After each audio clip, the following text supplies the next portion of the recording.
Hey friends, I am Srikanth. Welcome you all. Friends, हम सबके दिमाग में ये क्वेश्चन तो आता ही होगा कि अगर हमारा स्टॉक ब्रोकर भाग गया या फिर बैंकरप्ट हो गया या फिर कोई भी डिफ़ॉल्ट कर गया तो हमारे स्टॉक्स और पैसे का क्या होगा। इसके पहले 2019 में एक बड़ा stock broker Karvy stock broking ने डिफ़ॉल्ट किया था ऑलमोस्ट 2000 करोड़ रुपीज़ का।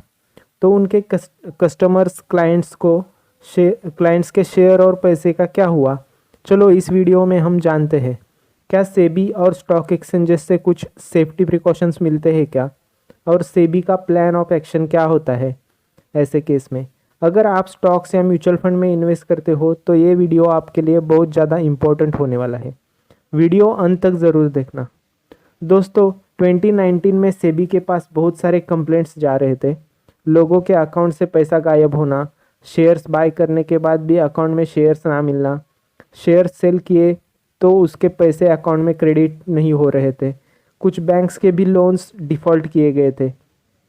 इतने सारे कंप्लेंट्स के बाद सेबी ने इन्वेस्टिगेट किया तो पता चला कि कार्वी ने इन्वेस्टर्स के शेयर्स को प्लेज करके बैंक से लोन लिया था, जैसे HDFC bank, ICICI, Bajaj finance, IndusInd bank, इनसे।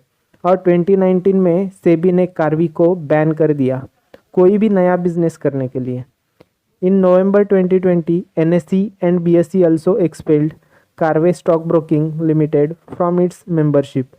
Then in August 2021, Carve Broking's chairman got arrested after receiving written complaint of IndusInd Bank. फिर सितंबर 2021 में कार्वी के सीईओ और सीएफओ को भी अरेस्ट किया गया। चलो देखते हैं कि कार्वी ने ये स्कैम कैसे किया और अपने सेबी के सिस्टम में क्या लूपहोल है। अगर मैंने अपने स्टॉक सेल किए तो वो स्टॉक्स मेरे ब्रोकर के पूल अकाउंट में जाएंगे और T+2 डेज़ में वो शेयर्स डिपॉजिटरी थ्रू बायर के अकाउंट में जाएंगे। उस टाइम 2019 तक हर एक ब्रोकर पावर ऑफ अटर्नी लेता था उनके कस्टमर से कि वो आपके स्टॉक्स को सेल कर सकता है, और वो जनरली इंट्राडे ट्रेड में टाइम पे ऑर्डर क्लोज करने के लिए लिया जाता था। लेकिन उस पावर ऑफ अटर्नी को मिसयूज़ किया कार्वी ने अपने बहुत सारे क्लाइंट्स के अकाउंट से उनके शेयर्स अपने पूल अकाउंट में ट्रांसफ़र कर दिए गए, और ये इन्फॉर्मेशन ना क्लाइंट्स को दी गई और ना स्टॉक एक्सचेंजेस को। और उन स्टॉक्स को कार्वी ने बैंक से लोन ले लिया। पर यहाँ पे बैंक्स ने भी अच्छे से ड्यू डिलिजेंस करना चाहिए था, जो नहीं किया गया था। और ये लोन का पैसा ऑलमोस्ट 1000 करोड़ कार्वी ने अपने दूसरे कंपनी कार्वी रियलिटी में ट्रांसफ़र कर दिया था, और ये टोटल स्कैम की वैल्यू थी 2300 करोड़। तो जैसे हमने पहले भी डिस्कस किया है कि सेबी और स्टॉक एक्सचेंजेस ने कार्वी के अगेंस्ट एक्शन तो लिया, लेकिन इन्वेस्टर्स के फंड प्रोटेक्शन का क्या हुआ, चलो देखते हैं। एनएसडीएल जो कार्वी की डिपॉजिटरी थी, उसने इमिडिएटली पूल अकाउंट से सारे शेयर्स इन्वेस्टर्स के डीमैट अकाउंट में ट्रांसफ़र कर दिए, और इन्वेस्टर्स का पैसा जो ट्रेडिंग अकाउंट में फंसा हुआ था वो भी रिटर्न कर दिया, और कुछ पैसा इन्वेस्टर प्रोटेक्शन फंड से भी डाला गया। तो ये फ़ायदा होता है अच्छे रेगुलेशंस का। मोस्ट ऑफ द क्लाइंट्स को उनके स्टॉक और पैसे एज इट इज़ वापस मिल गए। तो ये केस स्टडी था कार्वी का।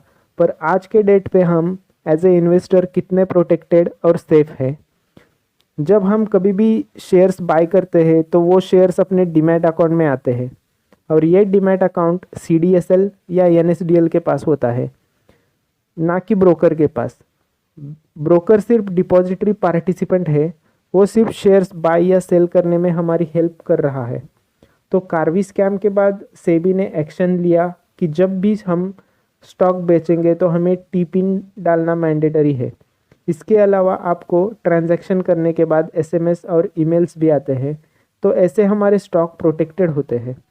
दूसरी बात, अगर आपके ट्रेडिंग अकाउंट में 30 दिनों तक अनयूज मनी रहेगा तो वो ब्रोकर्स को 3 दिन के अंदर क्लाइंट के बैंक अकाउंट में ट्रांसफ़र करना मैंडेटरी किया गया। तीसरा मैकेनिज्म है इन्वेस्टर प्रोटेक्शन फंड। आप जब भी स्टॉक्स बाय या सेल करते हो तो एक्सचेंज टर्नओवर चार्जेस पे करते हो, वो पैसे इन्वेस्टर प्रोटेक्शन फंड में जाते हैं। और ये पैसा अगर कोई ब्रोकर डिफ़ॉल्ट करता है तो उनके एसेट्स बेच के जो अमाउंट कम पड़ रही है वो ऐड करके क्लाइंट को वापस मिलता है। और भी बहुत जगह पे इस फंड का यूज़ किया जाता है। कार्वी के केस में भी 81 करोड़ इन्वेस्टर प्रोटेक्शन फंड से डाला गया था। और इसके अलावा और भी कोई इशू आप फेस करते हो तो अपने ब्रोकर को और एक्सचेंजेस को या फिर सेबी को आप रिटर्न कंप्लेंट भी कर सकते हो। तो मेरा सजेशन है कि आप भी अपना डीमैट अकाउंट इंडिया के टॉप ब्रोकर्स जैसे ICICI securities, HDFC securities, Zerodha, Upstox या फिर एंजल के साथ ही ओपन कीजिए। इस वीडियो में बस इतना ही। वीडियो अच्छा लगा तो लाइक ज़रूर करना। Thanks for watching. बाय।